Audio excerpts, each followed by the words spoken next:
sa ating lahat. Sa loob ng napakahabang panahon, ang bawat mamamayang Pilipino ay may mga munti at matataas na pangarap para sa kanyang sarili, sa kanyang pamilya, at sa kanyang inambayan. Pangarap na magkaroon ng matatag na trabaho para maging maayos ang kanyang buhay. Pangarap na laging may pagkain sa pagkainan.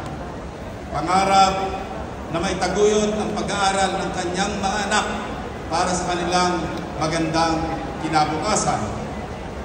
Pangarap na sana ay maging laging malusog ang pangangatawan para maiwasang magkasakit.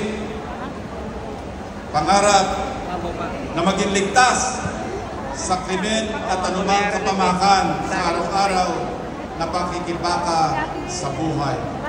At higit sa lahat, pangarap na habang siya ay nabubuhay, masaksihan at maramdaman na mayroong isang Pilipinas na maaari niyang ipagmalaki sa buong mundo, ginagalang ang bawat Pilipino kahit sa anumang lugar makarating.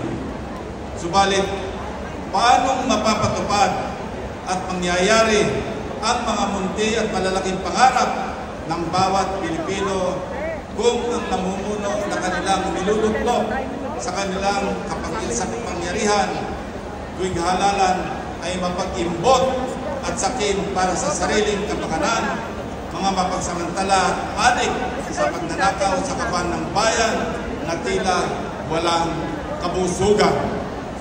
Paano kung ang mananalo ay hindi alam ang gagampanan na kanyang tungkulin bilang mambabatas tungo sa pag-unlad ng bayan at kaayusan ng pamahalaan?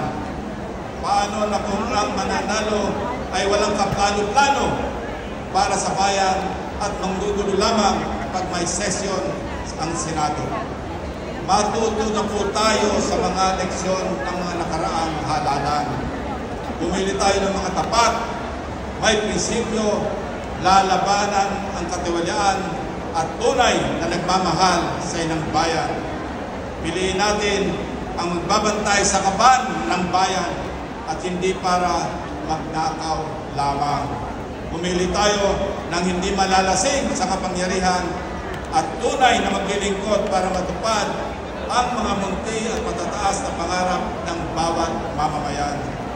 Nasa inyong mga kamay ang ikabubuti o ikasasama ng kinabukasan ng ating mga anak at ang susunod na henerasyon na Pilipino ng ating minamahal na bansang Pilipinas.